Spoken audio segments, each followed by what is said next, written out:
अस्सलाम वालेकुम जी।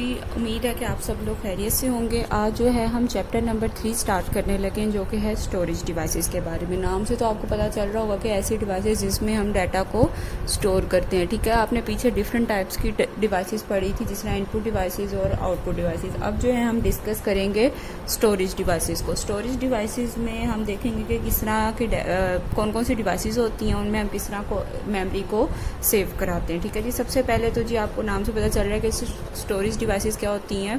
ऐसी डिवाइसेस जिसमें हम डाटा को स्टोर करा रहे होते हैं, और ये आपको पता है कि हमें कहीं ना कहीं अपना डाटा, चाहे वो हमारे कंप्यूटर में हो, मोबाइल में हो, हमें हमेशा ज़रूरत होती है अपने डाटा को स्टोर कराने के लिए। सबसे पहले जी इसकी डेफिनेशन देख लेते हैं। The devices which are use to data temporary and permanent are called storage devices. ऐसी डिवाइसेस जो कि डाटा को टेम्परेरी यानी आर्जी तौर पे और परमानेंट और हमेशा के लिए स्टोर करती हैं, वो क्या कहलाती है हमारे पास? Storage devices.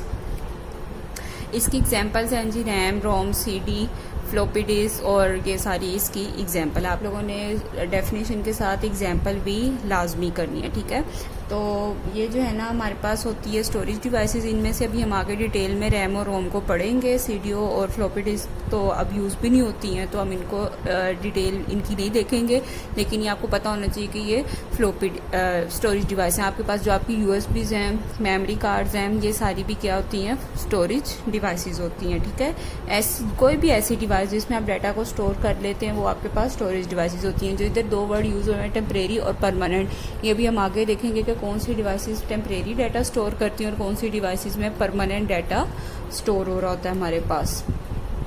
इसके बाद जी हमारे पास टाइप्स हैं। दो टाइप्स की हमारे पास जो है ना स्टोरेज डिवाइसेस होती हैं। एक होती है मेन मेमोरी, जिसको हम अपनी प्राइमरी मेमोरी भी कहते हैं, और एक होती है हमारे पास सेकेंडरी मेमोरी। ठीक है, अब जो हमने पूरा जो हमारा चैप्टर है ना, वो इन्हीं दोनों मेमोरीज पे कंसिस्ट कर रहा है, एक मेन मेमोरी पे और दूसरा सेकेंडरी मेमोरी पे। जितनी इस टॉपिक में आगे हम डिटेल पढ़ेंगे वो हमारी मेन मेमोरी और सेकेंडरी मेमोरी से रिलेटेड होगी। ठीक है जी, सबसे पहले अब हम डिस्कस करते हैं मेन मेमोरी। बेटा, हर कंप्यूटर में, हर एक डिवाइस में एक मेमोरी लाजमी होती है, जिसमें जाके आपका सारे के सारा डाटा जो होता है वो स्टोर हुआ होता है। लेकिन आपको तो बस ये फिजिकली पता है ना कि आपने एक चीज़ रखी, या आपने यूएसबी से चीज़ या डाटा केबल लगा के मोबाइल से चीज़ कॉपी पेस्ट की, तो उसमें जाके सेव हो जाती है, लेकिन वो पीछे मेमोरी में जाके सेव हो रही होती है। बेसिकली हमें तो सामने सिर्फ वो फिजिकली पड़ी हुई नज़र आ रही होती है, लेकिन मेमोरी में उसको कोई ना कोई एक जगह मिली होती है जहाँ पे जाके वो सेव हो रही होती है। इसको अब डिटेल में पढ़ते हैं कि मेन मेमोरी है क्या हमारी।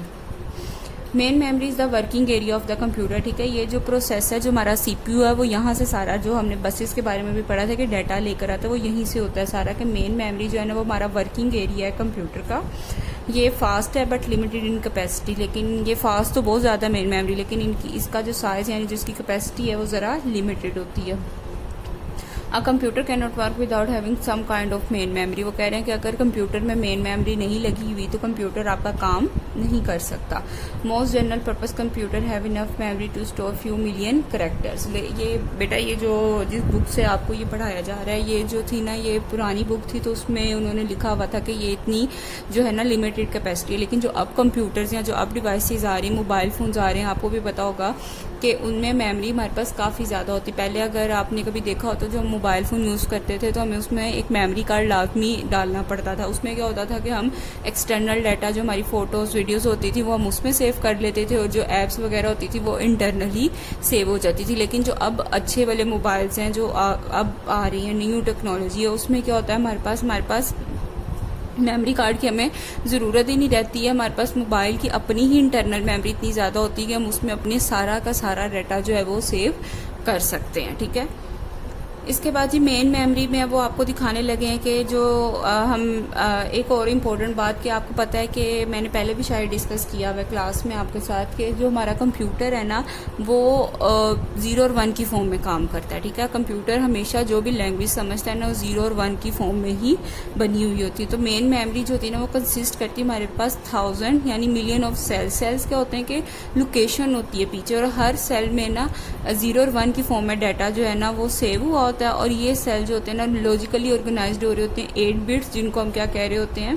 बाइट। अब आपने यहाँ पे ना एक बात याद रखनी कि 8 बिट्स मिला के आपके पास क्या बनाते हैं? 1 बाइट। बिट्स छोटा यूनिट होता है, और बाइट एक, जब हम बाइनरी डिजिट्स 8 बाइनरी डिजिट्स यानी 8 0 और 1 आपस में मिल जाएंगे तो हमारे पास एक बाइट बनेगी। अब आपको मैंने पहले बताया कि हमारा जो कंप्यूटर होता है ये 0 और 1 की फॉर्म में काम कर रहा होता है। तो जो बिट्स बनती हैं ना, वो बिट्स, ये 0 और 1 जो है ये क्या है, हमारे पास बिट्स हैं। जब इनको कंबाइन करके कोई एक ड्रेस फॉर्म किया जाता है, इस मेमोरी का हर एक सेल का कोई ना कोई ड्रेस भी होता है, तो उसको क्या कहा जाता है, हमारे पास बाइनरी डिजिट्स। और जब वो आपस में 8 बिट्स पूरी हो जाती हैं तो वो क्या कहलाता है, हमारे पास बाइट। अब ये आपके पास ये देखें, ये नज़र आ रही है आपको पिक्चर, इसमें 0 से लेके 7 तक। अब हमने इसमें ये सिर्फ एक लॉजिकली उन्होंने दिखाया गया कि 0 से 7 तक आपको पता है 8 बिट्स बन जाएगी। हर एक ये एक सेल है, हर सेल में कोई ना कोई डाटा स्टोर हुआ होगा, और ये आपस में जब 8 बिट्स पूरी हो जाएंगी तो ये हमारे पास क्या बन जाएंगी, 1 बाइट बन जाएगी। Each byte in a memory has a unique number assign to it. और हर मेमोरी को ना एक नंबर असाइन किया गया होता है, और वो नंबर जो होता है ना वो उसका एड्रेस होता है। जिस तरह अब आप हमें देखें, आप खुद देखें, हम किसी ना किसी घर में रहते हैं, हर घर का कोई ना कोई एड्रेस होता है। अब हमने अगर एक से दूसरे के घर में जाना है तो हमें क्या पता होना चाहिए, उसका एड्रेस पता होना चाहिए। उसी के थ्रू हम उसको रसाई ले सकते हैं ना, उस तक पहुंच सकते हैं या उसके घर तक जा सकते हैं। जब तक हमें उसका एड्रेस ही नहीं पता होगा तो हम उसके घर कैसे जाएंगे। या अगर आपने किसी से बाहर भी मिलना है तो आपको बाहर भी पता होना चाहिए वो किस लोकेशन पे, यानी किस एड्रेस पे आपको मिलेगा। तो सेम इसी तरह है कि हर एक डाटा को जो सेल में सेव होता है उसको कोई ना कोई एड्रेस दिया जाता है। फिर जो आपने एड्रेस बस में पढ़ा था वो यही एड्रेस मेमोरी से लेकर आया जाता है, और फिर आपको डाटा जो है वो आगे शो कराया जाता है। ठीक है, ये इसी तरह मेमोरी में स्टोर हो रहे होते हैं कि पहले इस वाला 0 होता है, फिर 1, फिर 2, फिर 3, और ये 0, 0 इसी तरह फॉर्म में जाते हैं। ये यहाँ पे बिट और बाइट का आपको फर्क पता चल जाना चाहिए। ये इंपॉर्टेंट MCQs भी है कि 8 बिट्स इक्वल होती हैं आपके पास 1 बाइट के, और मेमोरी एड्रेस क्या होते हैं आपके पास कि हर बाइट का मेमोरी में यूनिक एड्रेस होता है, तो उसको क्या कहा जाता है, एड्रेस ऑफ दैट बाइट।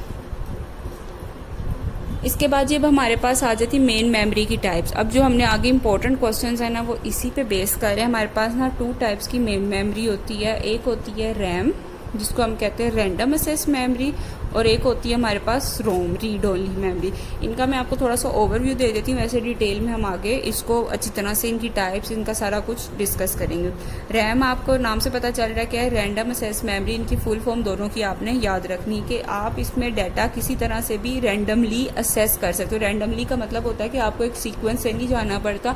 आपने किसी को भी कोई, आपके पास एक लिस्ट थी 12-13 स्टूडेंट्स की या 12-13 चीज़ों की, तो ठीक है, आपने आपको जो चीज़ पसंद थी ना, आपने वो 10th नंबर वाली जो चीज़ थी ना उसको लेना था। तो आप क्या करते हो कि 10th वाली चीज़ पकड़ते हो तो, और बाकी की चीज़ों को आप चेक नहीं करते हो। ठीक है, तो ये क्या हो जाता है, रैंडम असेस, के आप बीच में से किसी भी चीज़ को जाके असेस कर लेते हो। ये मेमोरी की बात हो रही है। ठीक है, तो ये मेमोरी में भी यही होता है, लेकिन आपको पता है जिस तरह हम डाटा सेव कराते हैं उसी तरह मेमोरी में जो है हमारे पास रैंडमली जो है एक एक सेल में सीक्वेंस वाइज जो होता है ना वो सेव हुआ होता है। लेकिन जैसे ही हम जिस चीज़ की भी डिमांड करते हैं, कंप्यूटर को हम कमांड देते हैं कि ये चीज़ हमें खोल दो या ये चीज़ हमारे सामने ले आओ, तो वो रैंडमली उसको जाके वहाँ से पकड़ता है और उसका एड्रेस के थ्रू ला के आपको दिखा देता है। दूसरी चीज़ है जी रोम जो है रीड ओनली मेमोरी। इसमें सिर्फ डाटा रीड हो सकता है, राइट हो सकता है, लेकिन वो स्पेसिफिक टाइम के लिए होता है। वो अभी हम आगे डिटेल में पढ़ेंगे कि राइट कैसे होता है और किस तरह से किया जाता है। वरना ये खाली रीड ओनली मेमोरी, इसमें एक दफ़ा डाटा लिख दिया जाता है, उसके बाद सिर्फ आप इसको रीड कर सकते हो, इसको राइट नहीं कर सकते हो। ठीक है बेटा, आज तक के लिए इतना ही। कल अब नेक्स्ट हम लेक्चर में डिस्कस करेंगे रैम को। ठीक है, अल्लाह हाफिज़।